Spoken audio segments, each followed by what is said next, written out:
మావోయిస్టులకు భారీ ఎదురు దెబ్బ తగిలింది. తెలంగాణ డీజీపీ శివధర్ రెడ్డి ముందు ఆజాద్ నేతృత్వంలో ఒక పెద్ద దళం లొంగిపోనున్నట్టు తెలుస్తోంది. కాసేపట్లో డీజీపీ వారిని మీడియా ముందు ప్రవేశపెట్టనున్నారు. మరో కీలక మావోయిస్టు నేత రమేష్ తో పాటు మొత్తం 30 మందికి పైగా కామ్రేడ్లు లొంగిపోతున్నారని పోలీసులు చెబుతున్నారు. ఆయుధాలతో సహా మావోయిస్టులు లొంగిపోనున్నారు. 1995లో ఆజాద్ అజ్ఞాతంలోకి వెళ్లారు.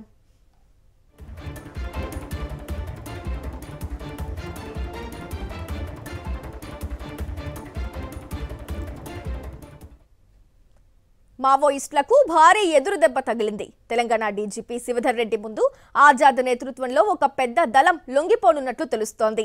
కాసేపట్లో డీజీపీ వారిని మీడియా ముందు ప్రవేశపెట్టనున్నారు. మరో కీలక మావోయిస్టు నేత రమేష్ తో పాటు మొత్తం 30 మందికి పైగా కామ్రేడ్లు లొంగిపోతున్నారని పోలీసులు చెబుతున్నారు. ఆయుధాలతో సహా మావోయిస్టులు లొంగిపోనున్నారు. 1995లో ఆజాద్ అజ్ఞాతంలోకి వెళ్లారు.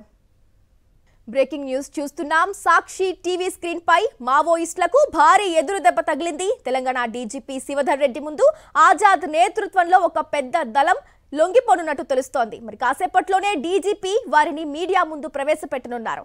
మరో కీలక మావోయిస్టు నేత రమేష్ తో పాటు మొత్తం 30 మందికి పైగా కామ్రేడ్లు లొంగిపోతున్నారని పోలీసులు చెబుతున్నారు. అయితే ఆయుధాలతో సహా పలువురు మావోయిస్టులు లొంగిపోనున్న నేపథ్యంలో దానికి సంబంధించిన ఆయుధాలను కూడా మనం సాక్షి స్క్రీన్ పై చూడొచ్చు ఎక్స్క్లూజివ్ గా. ఇవాళ ఆయుధాలతో సహా మరి కాసేపట్లోనే మావోయిస్టులు లొంగిపోనున్న నేపథ్యంలో మనం ఆ దృశ్యాల్ని చూస్తున్నాం. మావోయిస్టులు లొంగిపోవడానికి సిద్ధంగా ఉన్నారు. మరి కాసేపట్లోనే వాళ్ళు లొంగిపోనున్న నేపథ్యంలో వాళ్ళు వస్తున్న దృశ్యాలను మనం చూస్తున్నాం.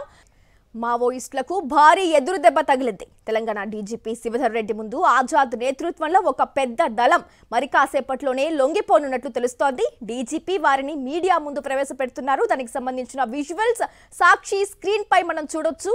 మరో కీలక మావోయిస్టు నేత అయిన రమేష్ తో పాటు మొత్తం 30 మందికి పైగా కామ్రేడ్లు లొంగిపోతున్నారని పోలీసులు చెబుతున్నారు. అలాగే మావోయిస్టులు ఆయుధాలతో సహా లొంగిపోతున్నారు. దానికి సంబంధించిన ఆయుధాలను కూడా మనం చూస్తూ ఉన్నాం లైవ్ లో. ఏదైతే 1995లో ఆజాద్ అజ్ఞాతంలోకి వెళ్లారు. మరి ఇప్పుడు ఆజాద్ నేతృత్వంలోనే మావోయిస్టులు లొంగిపోనున్నట్టు తెలుస్తోంది. మరి కాసేపట్లోనే తెలంగాణ డీజీపీ ముందు మావోయిస్టు అగ్రనేతలందరూ లొంగిపోనున్నారు.